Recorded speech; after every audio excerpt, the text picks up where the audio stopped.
With Bengals week upon us, the Steelers get ready for the big game. It's Friday here on the Locked On Steelers podcast, which means I'm joined by Jenna Harner of Channel 11 WPXI. We're going to break down this game. There's an interesting injury report that we want to go through. Who most likely will be available, who won't, and what does that do for some of the Steelers matchups? Then we'll pick all the NFL games right here on the Locked On Steelers podcast, which you can find on Apple, Spotify, Google Podcasts, and Odyssey, and YouTube. I'm your host, Chris Carter. Let's get into it.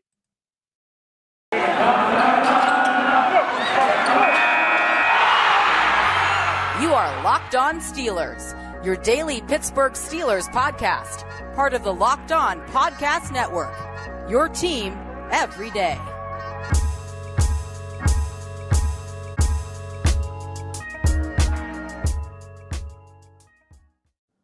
And welcome to the Locked On Steelers podcast. I'm your host, Chris Carter, bringing you your daily dose of all things on the Pittsburgh Steelers. It's Friday, which means Jenna Harner from Channel 11 WPXI joins us. Jenna, how you doing?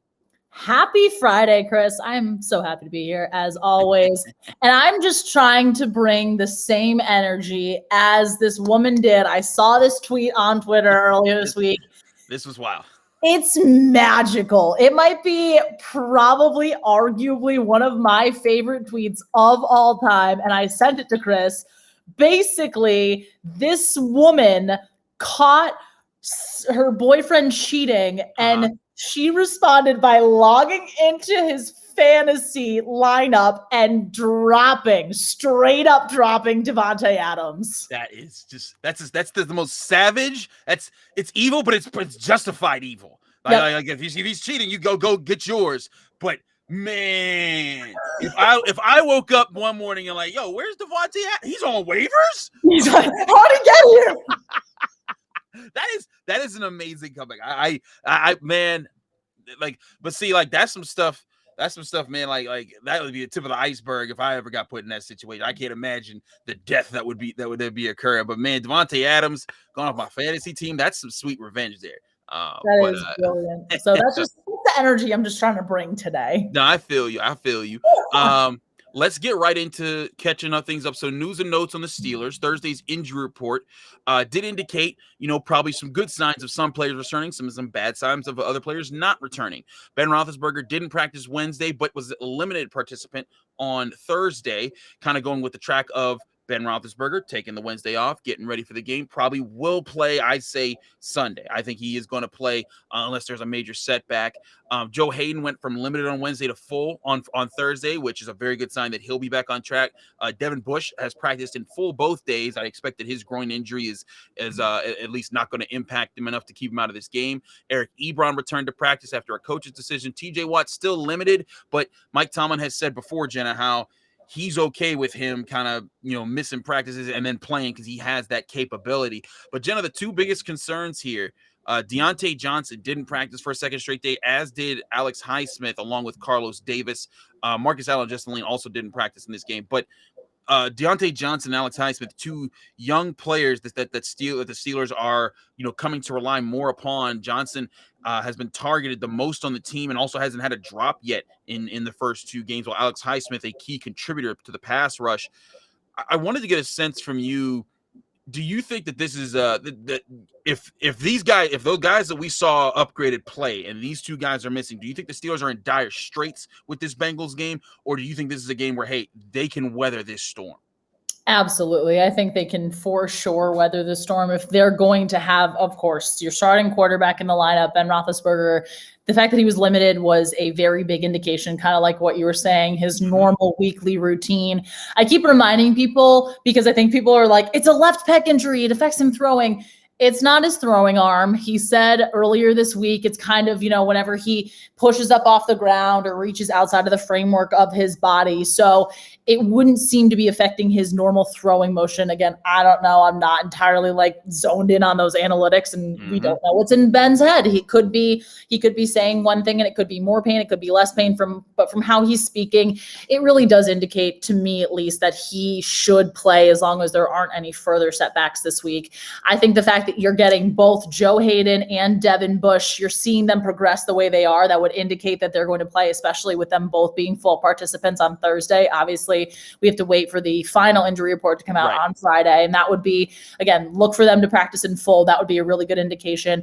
And the fact that TJ Watt was limited, I think really all of those are signs of good steps. And we heard from Mike Tomlin earlier in the week where he said, there are veteran guys that can, we trust a lot that can have limited practice throughout the week and then come in and we know what they can do. So to me, that's kind of where I'm going in my head with TJ. Again, it's going to be depending on how he feels with the groin. That's kind of with it being a soft tissue injury, you never really know exactly how those are going to unfold. It's probably one of those things they're going to try and test it out as much as they can before leading up to the game. And it might be one of those things where we find out game day, hey, he's going to be playing. So I think that this kind of bodes really well compared to where they were at the end of the game, or even when we heard from Mike Tomlin on Tuesday and it was like, hey, all of these guys are hurt. Yes, they will. If Alex Highsmith doesn't play, they will miss his presence, but that's why they went out and got Melvin Ingram. That's why they added some depth earlier this week with Taco Charlton. Granted, he's on the practice squad. I'm sure we're not going to see him instantaneously, but that's why they added guys like that. That's kind of why they did that. And I think this does seem to bode really well, especially against a team like the Bengals. And that's the thing here is that this Bengals team still, a lot of people, I think majority across the board would say that they were the team a lot of people picked to come in dead last in the AFC North, as it's a highly competitive division. But still, this is a team that beat the Steelers at the end of the season last year when the Steelers were kind of reeling after their 11-0 start. Yep. And this is also the team that they stomped on when they played them at Heinz Field last year. So for me, this is the important question that I'm weighing in this game. Ben Roethlisberger has been taking a lot of hits. You also know that the Bengals have some guys up front that can get after the quarterback a little bit. Is this a week where you tell Ben out of precaution, hey, sit this one out. You need to get some rest, and we don't want you getting hurt. We can win this one with Mason. Or is this one where you say, you know what? No, this offense has not been good enough, and you are part of that problem. We need every opportunity to get this offense right by the end of the season because, one, they need these wins, but two, they need this offense to coalesce and figure things out. And Ben Roethlisberger finding his rhythm in this offense is right among the top things that are most important. Yeah, that's a really interesting question because on one side, we saw what Mason Rudolph was able to do at the end of last season in that game against the Browns. It was super competitive all the way through. The Browns needed it to make it into the playoffs, and they had a chance to tie it at the end with the 2-point conversion, and it was just a little bit off the mark, if I'm remembering that correctly, at the end of last year. So I don't think they're going to want to go to Mason this early. Frankly, I also think that, like you mentioned, this offense needs to continue to gel. Yes, they've been able to find a little bit, like little blips and glimpses of success, but Ben was the first to tell you after the game when they lost against the Raiders, I didn't play well enough. That's on me. You can tell that he wants to get back out there and he wants to be able to take control of the offense and say, hey, this is how we do things. This is how we do things right. He wants to continue to find that gelling with the offensive line. Again, there's so much talk about, they're young. I feel like we've been saying that consistently. They're young, they're inexperienced, they're still working with one another.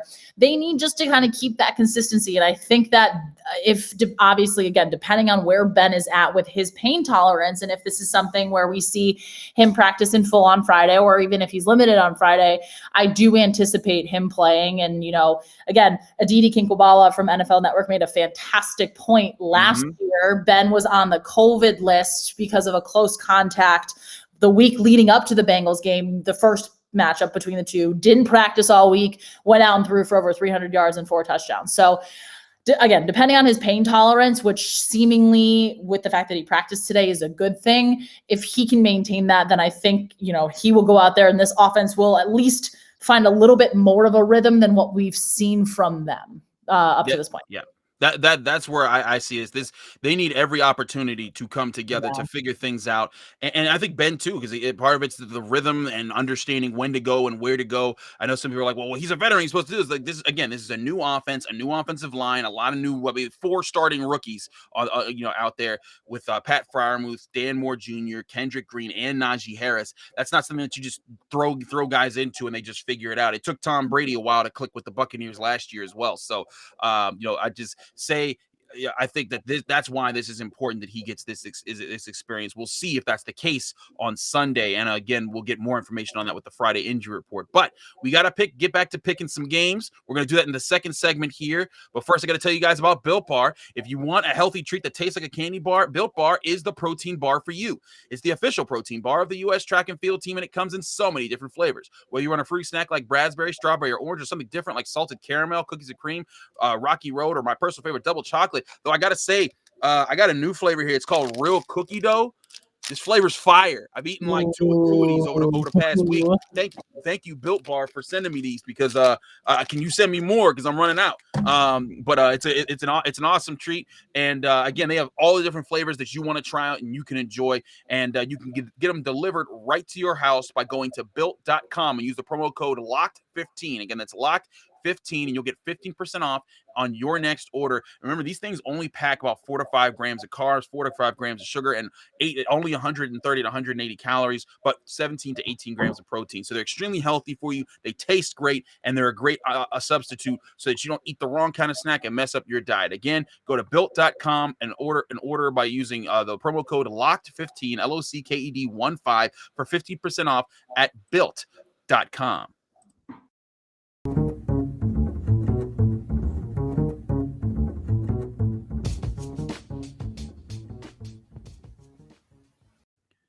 Back here on the Locked On Steelers podcast, I'm your host, Chris Carter, here with Jenna Harner of Channel 11 WPXI.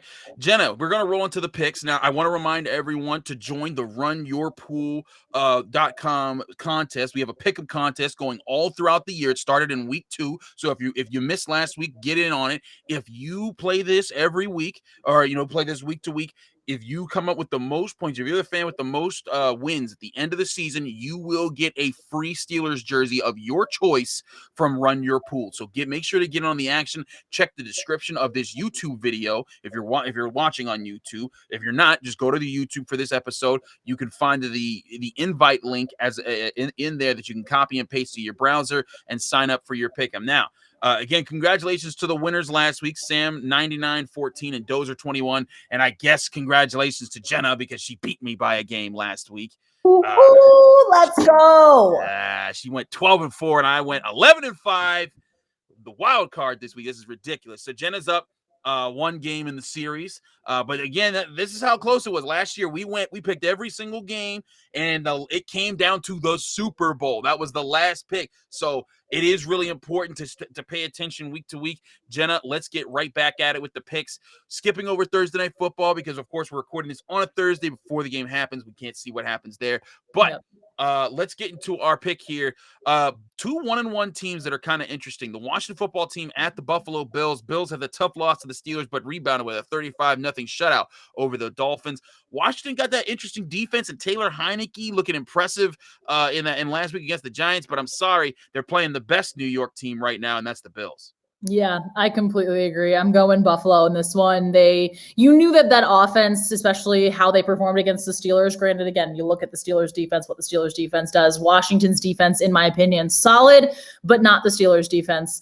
And I think that they're going to continue to build that momentum. I was reading a lot about Josh Allen, how he's been really frustrated with his performance. And again, you have a shutout against the Dolphins. Yeah. You put up 35 points. Granted, some of those were defensive scores, but you do that against the Dolphins, things are looking pretty good. So I think this Bills offense is going to continue to roll. I think Washington makes it a game, but I think the Bills defense too is just too solid for Taylor Heineke and that offensive line for the Washington Football Team. Now, here's an interesting AFC North matchup. Bears at the Browns. Bears 1-1 after rebounding last week. Browns also rebounded last week. But, Jenna, I'm going with the Bears. I know it's Justin Fields who's been announced the starter, but the Browns were struggling last week with Tyrod Taylor, and it only took Davis Mills to come in for them to barely edge the Texans out. I think the Bears can beat this team. I'm not saying that they definitely will, but I need to make some upsets to make up for my last week coming a game behind. So I'm picking the Bears. Unless you're picking the Bears, then I'm like, oh no, then my upset. She's shaking her head like, I'm not doing that. I'm not crazy. No, I was going to say we're differing real early in this one, and I kind of like it. I'm going with Cleveland. Yeah, I think they looked a little bit shaky against Tyrod Taylor, but also he was performing really well before he got injured. I think that was a little bit overlooked. And granted, yes, everyone's like, oh, it's just Tyrod Taylor, but he was playing really well before that injury.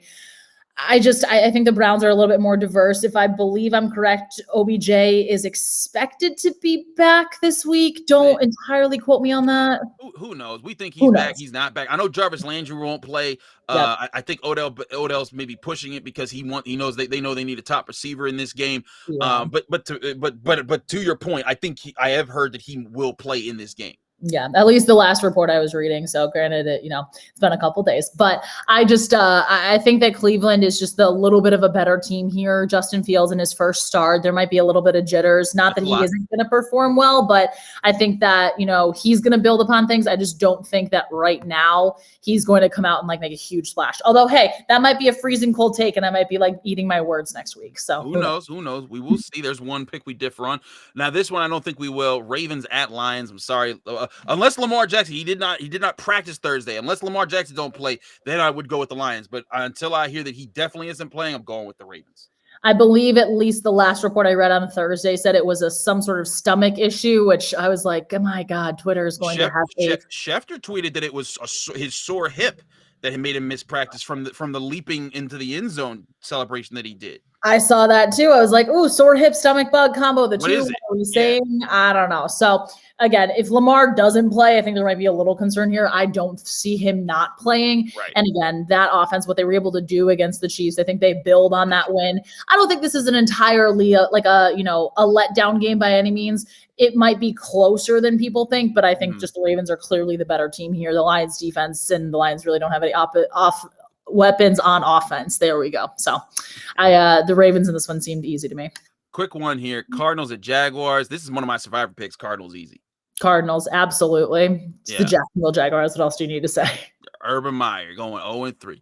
Now this is a potential game of the week here, and maybe it is the game of the week for non-Steelers things. Chargers at Chiefs, division showdown. Justin Herbert versus Patrick Mahomes in Kansas City. The Chargers almost pulled off one against the Cowboys last week. It was very close. I'm sticking with the Chiefs at home. I think they got the offensive firepower, and I'm still not sold on the Chargers. I do think they'll be good this year, but not in this game. I think so too. I think the Chiefs have a big bounce back game here. And also LA's record in one-score games is just horrendous in the last 3 years. I want to say it's something like 8-17. That might not be the figure, but that comes to my mind. So that I think it's something outrageous where they just can't win in a close game. I think they will keep it close. But again, I think Patrick Mahomes and his offensive weapons right now are too solid compared to where the Chargers are. I think that it's, a good game for the Chargers, but yeah, I'm going Chiefs here. Moving along, Saints at Patriots. Jameis Winston dropped a 1-1 with the Patriots bounced back last week.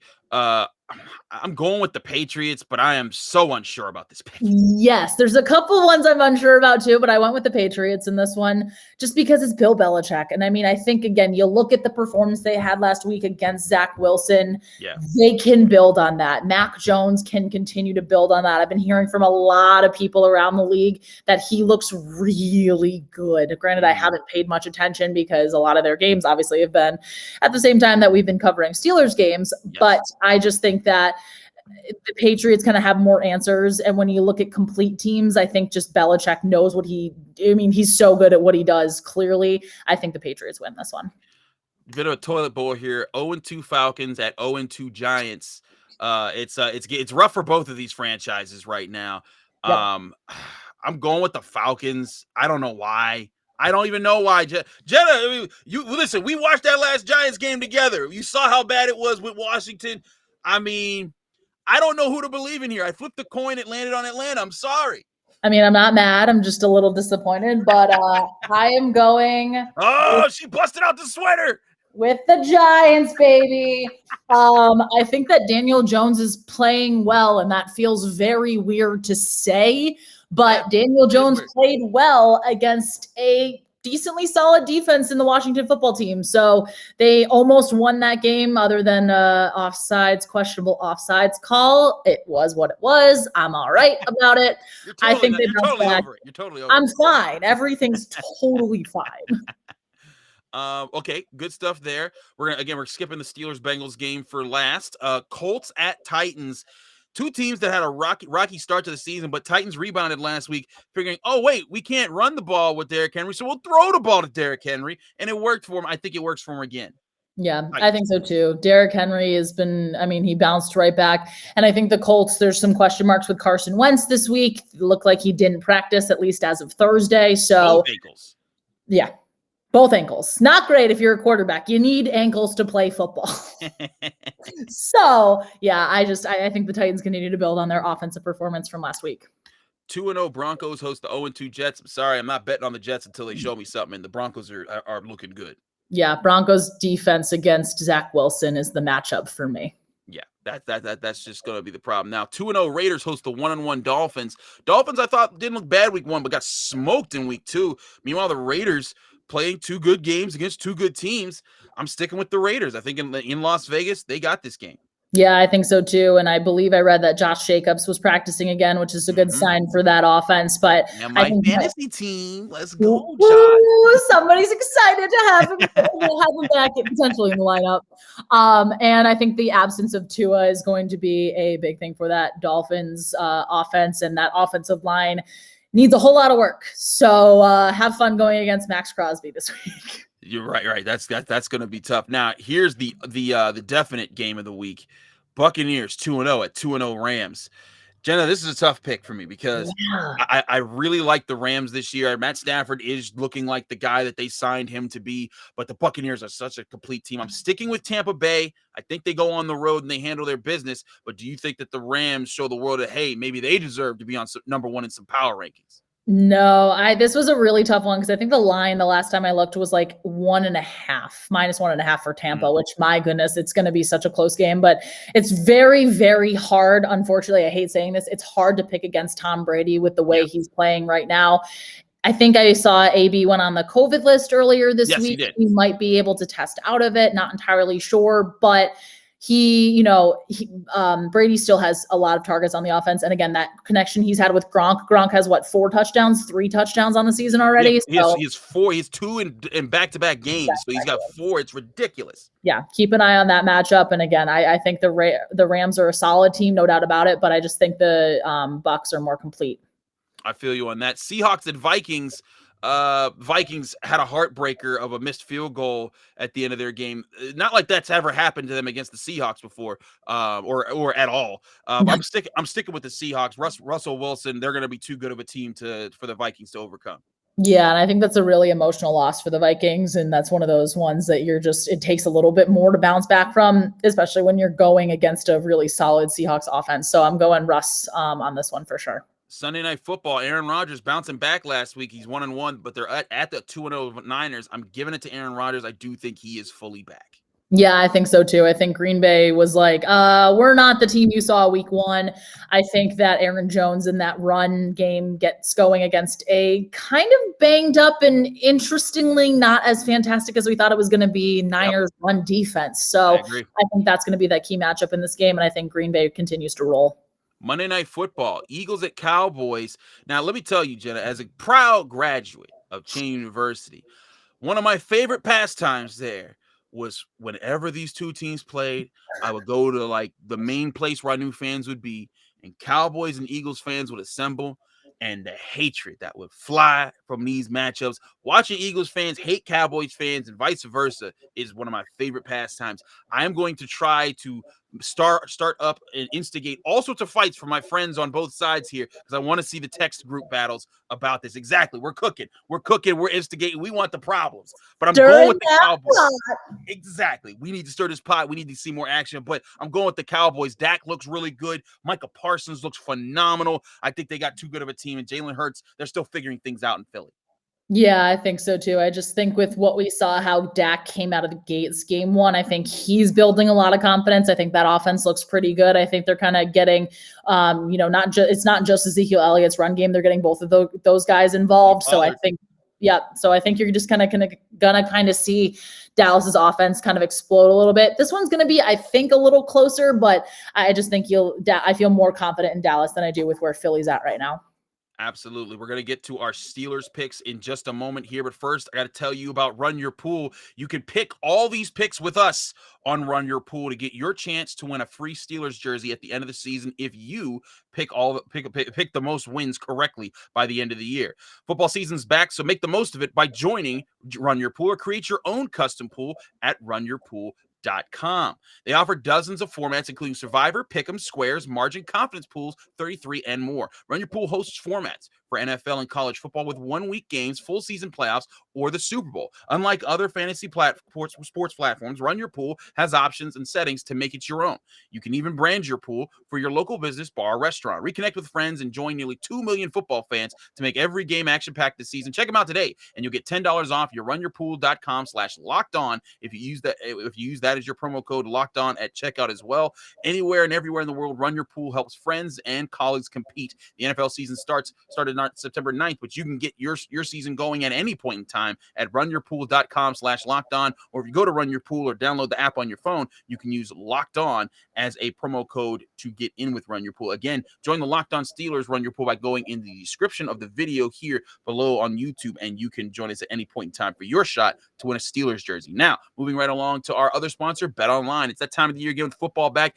Everyone's looking and betting on pro and college football. And the best place to do that is Bet Online. It's the number one spot for all pro and college football action this season. You can get all the updated odds, props, and contests, including their $500,000 NFL Mega Contest and their $200,000 NFL Survivor Contest open at Bet Online. Head to the website or use your mobile device to sign up today, and you'll receive a 100% welcome bonus when you sign up with Bet Online. Be sure to take advantage of all their different promos that are available to you. Anytime you look for details. Maybe you can get your wager refunded betting on certain contests. Bet Online is the fastest and easiest way to bet on all your favorite sports, from football to basketball to boxing, right down to horse racing. Don't wait and take advantage of all their great offers available for the 2021 season. Bet Online, your online sportsbook experts. Now, Jenna, when we do back-to-back ad reads, we keep it rolling right into the third segment. We do that here. Exactly. We keep it rolling. Forward. I was going back there. No, it's fine. It's fine. Forward, backward. I think Dante Culpepper, that was his dance he did to keep it rolling from the big timers. Okay, let's get to this matchup here. Now, before we give our final score predictions, we always pick one matchup or one aspect of this game that we think is the turning point that decides how this game goes. I want to let you lead here. What do you think is the biggest factor that plays into how this game results? I think it's going to be a little bit dependent on, is Joe Hayden and is Devin Bush, are they going to play? I think if both of those guys are in the game, which seems to be kind of the direction it's trending a little bit, again, as of the latest injury report on Thursday, if they play, I think Joe Burrow has a really tough day. He didn't have the best game last week. I also think the Bengals offensive line, they're young, they're rebuilding. That is going to be a huge key. And we'll throw TJ Watt in there too, because obviously if he can get to Joe Burrow, but I think that we're going to see if the defense can score in this game, which I thought that they had the chance to do against the Raiders. If the defense can score in this game, or at least if they can win the turnover battle, I think that bodes very well for the Steelers offense. Again, if Ben plays, to get out there and light up the scoreboard a little bit, gain more consistency. But I think it's just going to be, will those three guys on defense, and more Hayden Bush just because of the pass game being in the secondary. But I think that if those guys play, it will be a very long day for Joe Burrow. Now, I agree. I think that's a major factor here. So I'm going to switch up my major factor to being the offense, getting out early and establishing a lead. That's something the Steelers have not done at any point in time in either of their games, and that's allowed the other team to kind of hang around and figure things out with their offense against the Steelers' defense. The Steelers' offense can really help the defense's case, with Joe Hayden, Devin Bush, if TJ Watt's back, even if Alex Highsmith doesn't return. If they can get out, and again, I'm not expecting the Steelers to light up the scoreboard a ton in this game, but just go out there in the first quarter, give them a 7-10 point lead, and then let this defense play with the lead. That's what it would be really good at. It's done a great job keeping the Steelers in games when their offense is struggling. And if you establish that early lead, that allows you to kind of, okay, now we could try to figure things out while we know the defense got our back. That's what has to happen. Also, if that lead is established, you get later into the game, Joe Mixon, currently the number 2 running back in total yards in the NFL right now. if you get the established a lead, they're not going to be able to run the ball as much. That's going to put it on Joe Burrow. That's going to put it on their offensive line to protect him, and that's going to allow your defense to pin those ears back and go get their young quarterback who threw 3 interceptions on 3 consecutive passes last week, and also give your secondary more chances to prey on more predictable looks from him. So, with that being said, Jenna, what is your final score prediction for this game? I've been going back and forth with this one. I'm going 27-14 Steelers. It might seem a little high scoring, but again, I kind of just with what we've seen from the offense up to this point, but I think the defense contributes in a big way. I think we at least see a pick, if not potentially a pick 6 or maybe a scoop and score type situation. But I think the defense is going to score. And I think that Ben Roethlisberger will figure some things out with the offense. And again, if they can play with that lead, if they can get an early lead and play with it, you're going to see them kind of gain more confidence. It's a situation they really haven't been in. So I'm going 27-14 Steelers here. Well, we're going very similar numbers here. I'm just going one off of each. I'm going 26-13. I think that part of the Steelers and what they'll do, they'll kick a lot of field goals early in this game to establish that lead, and then they'll break through with a touchdown, and that will be what puts the Bengals in trouble. They still have, I think Joe Burrow does get a score in this game, but I think the defense establishes itself, controls the game for the most part, and they might even get, like you said, a score of their own on a big play here. But both of us have the Steelers winning comfortably in this game. Of course, Steelers fans won't ever feel comfortable in this game because they never do. No. But those are our picks. Again, if you want to join our Run Your Pool Pick'em League for the Locked On Steelers podcast, be sure to check runyourpool.com. Sign up for it there, or check the link below in this YouTube video in the description, and you can add and join and play with Jenna and I every single week and get your chance to win the Steelers jersey by having the most picks correct by the end of the season. Jenna, this is always a pleasure to have you on the show and end it here with you on a Friday. Let me know where they can find you, follow you, and get more of your work.